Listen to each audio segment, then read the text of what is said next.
کسی کے عمل خیر پر وحی کے ذریعے سے مہر تصدیق ثبت ہوتی ہوئی دیکھنی ہو تو پھر بیچ میں سرکار نظر آتے ہیں اور ایک طرف ابو بکر کھڑے نظر آتے ہیں، دوسری طرف عمر کھڑے نظر آتے ہیں، اور محمد الرسول اللہ صلی اللہ علیہ وسلم اسی لیے یہ فرماتے ہوئے دکھائی دیتے ہیں کہ دیکھو دیکھو جس طرح ہم تینوں مسجد میں داخل ہو رہے ہیں اسی طرح کل روز قیامت بھی اسی طرح ہم تینوں اکٹھے آئیں، اس لیے کہ پہلے میری قبر پھٹے گی، پھر ابو بکر کی پھٹے گی، پھر عمر کی پھٹے گی، اور ہم تینوں اٹھ کر سب سے پہلے روز محشر میں آئیں۔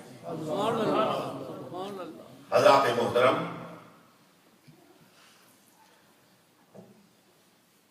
حضرت سیدنا صدیق اکبر رضی اللہ تعالی، میں تشبیہ بلا تمثیل کہتا ہوں اور اس کی تفصیل میں نہیں جانا چاہتا۔ آپ کو معلوم ہے کہ حضور علیہ الصلوۃ والسلام کی صفات جو مختلف مواقع پر بیان کی گئی اور خاص طور پر جب نجاشی کے دربار میں حضرت جعفر طیار نے نجاشی کے کہنے پر سرکار علیہ الصلوۃ والسلام کی صفات کو ایک ایک کر کے بیان کیا، وہ صفات اس وقت گنانے کا موقع نہیں، یہاں طلبہ موجود ہیں، میں ان کو متوجہ کرنا چاہتا ہوں اس طرف کہ وہ ان صفات کو بھی دیکھیں، اور جس وقت ابو بکر نے ہجرت کی سب سے پہلے مکے کو چھوڑا اور ابن الدغنہ یا ابن الدغنہ دونوں طرح اس کا نام آتا ہے، انہوں نے رستے میں ان کو روکا اور پوچھا کہ آپ مکے کو چھوڑ کر کیوں جا رہے ہیں، اور آپ نے کہا کہ مجھے مکے والے یہاں رہنے نہیں دیتے، تو جو اس نے وہ صفات بیان کی ہیں حضرت سیدنا صدیق اکبر کی، میں بلا تشبیہ بلا تمثیل کہتا ہوں، محمد الرسول اللہ آقا ہے، ابو بکر ان کے غلام، وہ آقا ہے، یہ غلام ہے، وہ رسول ہے، یہ ان کے امتی ہے، لیکن یقین کیجئے میں برتہ حیرت میں ڈوب جاتا ہوں جب سوختہ عشق رسالت مآب صلی اللہ علیہ وسلم کی صفات کو ابن الدغنہ کی زبان سے سنتا ہوں، وہی صفات جو نجاشی کے دربار میں جعفر طیار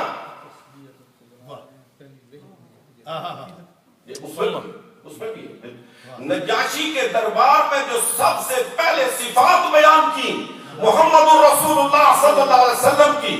وہی صفات ابن الدغنہ جناب سیدنا صدیق اکبر کی بیان کرتا ہوں۔ سبحان اللہ سبحان اللہ سبحان اللہ۔ حضرات محترم، ہم خوش قسمت لوگ ہیں کہ مسلمانوں کے گھروں میں پیدا ہوئے، مسلمان وہاں کی گود ہمیں نصیب ہوئی ہے، لیکن اس وقت اسلام قبول کرنا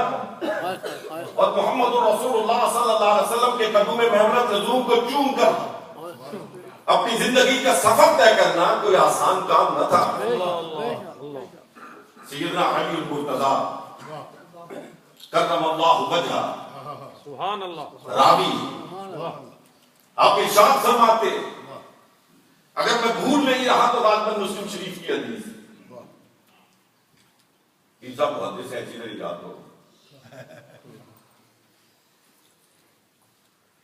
سیدنا علی المرتضی فرماتے ہیں کہ صحن حرم ہے، محمد رسول اللہ صلی اللہ علیہ وسلم دشمنوں کے درگے میں ہیں، کم بخت نے سرکار علیہ الصلوۃ والسلام کے گلے میں چادر ڈال رکھی ہے،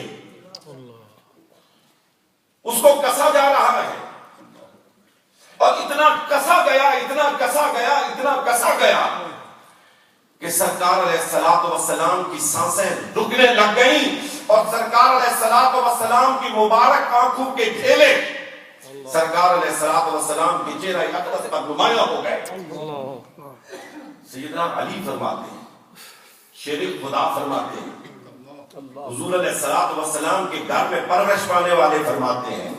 فاطمہ الزہرا کے شوہر فرماتے ہیں, حسن اور حسین کے بابا فرماتے ہیں کہ ہم میں سے کوئی نہ تھا جو آگے بڑھے اور جا کر اس نرگے سے محمد رسول اللہ کا باہر نکالے. فرماتے ہیں اتنے میں نے دیکھا, حضرت علی فرماتے ہیں میں نے دیکھا کہ ابو بکر آ رہے ہیں, تیز قدموں کے ساتھ آ رہے ہیں, صفوں کو چیرتے ہوئے آ رہے ہیں, کسی کو ہاتھ سے کسی کو کہنی سے دھکا دیتے ہوئے آگے بڑھ رہے ہیں اور بڑھتے بڑھتے سرکار کے قریب ہو جاتے ہیں اور سرکار علیہ الصلوۃ والسلام کو اس چادر سے آزاد کرواتے ہیں اور ارشاد فرماتے ہیں او ظالموں, اس کی جان کے در پہ آزاد ہو جو تمہیں یہ کہتا ہے کہ قولوا لا الہ الا اللہ تفلحوا, کہ صرف لا الہ الا اللہ کہو کامیاب ہو جاؤ گے. کہتے ہیں دشمن مصطفیٰ کو چھوڑ کر ابو بکر پر ٹوٹ پڑے, اتنا مارا اتنا مارا اتنا مارا کہ حضرت سیدنا ابو بکر بے ہوش ہو کر گر پڑے اور اسی حالت میں آپ کے سسرالی آپ کو اٹھا کر لے گئے جو ابھی تک مشرف کا اسلام نہیں ہوئے تھے. اور کافی دیر بعد جب ہوش آیا, یہ عشق کا اور محبت کا ایک نیا باب ہے. ابو بکر نے عشق و محبت کی وہ تاریخ رکھ دی ہے کہ خدا کی قسم یہ وہ لازوال داستان ہے کہ امت مسلمہ تا قیام قیامت ابو بکر کی اس عشق و محبت کی داستان کو پڑھتی رہے گی, جھومتی رہے گی اور اس کی ایمان کو حلاوت ملتی رہے گی.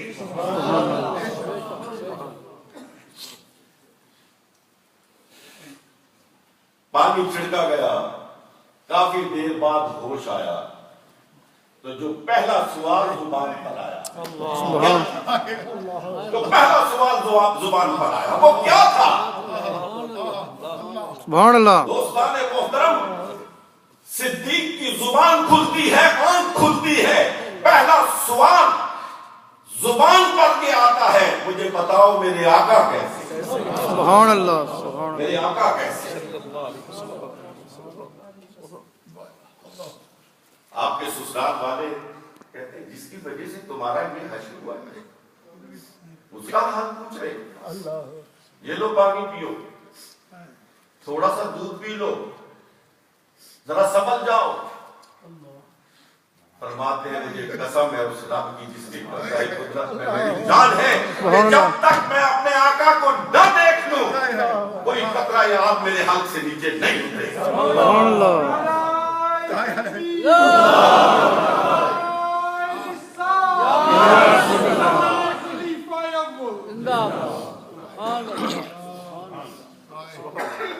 سیدنا صدیق اکبر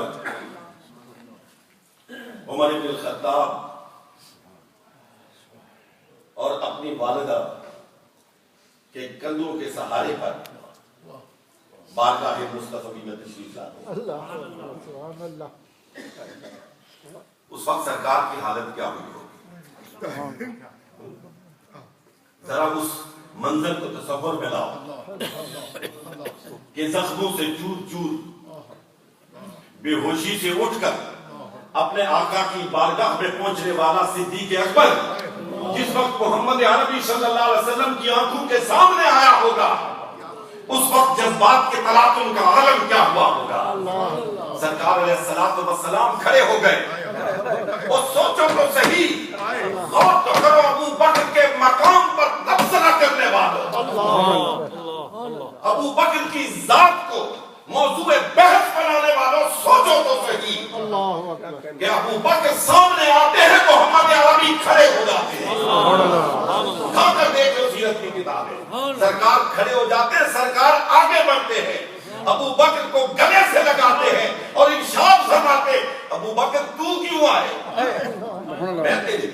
میں خدا کا حضرات محترم سبحان اللہ ہجرت جو ہے نا یہ تاریخ اسلام کا ایک نیا موڑ ہے نیا موڑ ہے جب مسلمانوں نے فیصلہ کیا کہ ہمارا کیلنڈر کہاں سے شروع ہونا چاہیے تو ان کی نظر ہجرت پہ پڑی اس لیے کہ یہاں سے تاریخ اسلام ایک نئے موڑ میں داخل ہوتا ہے ایک نئے انقلاب کا آغاز ہوتا ہے آپ ذرا اس دوپہر کو تصور میں لائیں کہ اکثریت مکہ سے ہجرت کر کے مدینہ پہنچ چکی ہے محمد رسول اللہ کا شانہ نبوت میں ہے جبریل امین آتے ہیں اجازت مل جاتی ہے آپ کو بھی ہجرت کی دوپہر کا وقت ہے کائنات کا آقا ہے سر پہ چادر ہے اور اپنے گھر سے جا رہا ہے اور تاریخ کے صفحات سے پوچھو کہ جا کدھر رہا ہے جب تمہیں پتا چلے گا نا کہ کدھر جا رہا ہے تو اس کی عظمت کے سامنے تمہاری گردنیں جھک جائیں گی کسی کی بھی لکھی ہوئی تاریخ کو اٹھا کر دیکھ لو ہر ایک آپ کو یہی جواب دے گا کہ اس دوپہر کو محمد عربی کے قدوم میمنت لزوم اٹھ رہے تھے اور کدھر جا رہے تھے ابو بکر کے گھر کی طرف جا رہے تھے سیدنا صدیق اکبر سے سرکار علیہ الصلوۃ والسلام کی ملاقات ہوتی ہے آپ ارشاد فرماتے ہیں ابو بکر ہجرت کی اجازت مل گئی سرکار مجھے بھی مل گئی کہا ہاں آپ کو بھی مل گئی میں تیزی سے سفر کرتا ہوں پھر ذرا اس منظر کو تصور میں لاؤ کہ سور کی پہاڑی ہے نکیلے پتھر ہیں گہری رات ہے تاریکی پوری طرح چھائی ہوئی ہے روح کا عالم ہے اور کائنات کے دو عظیم ترین انسان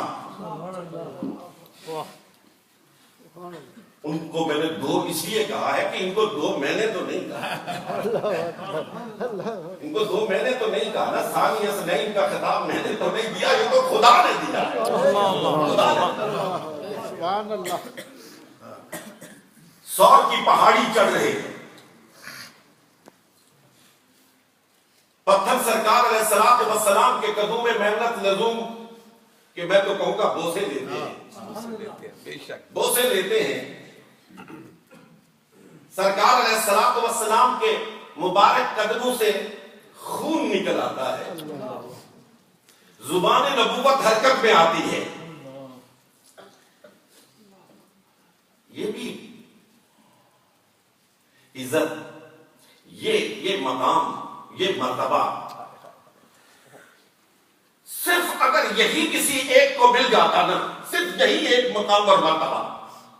تو خدا کی قسم اس کی افضلیت میں کوئی شک ہی نہ رہے سبحان اللہ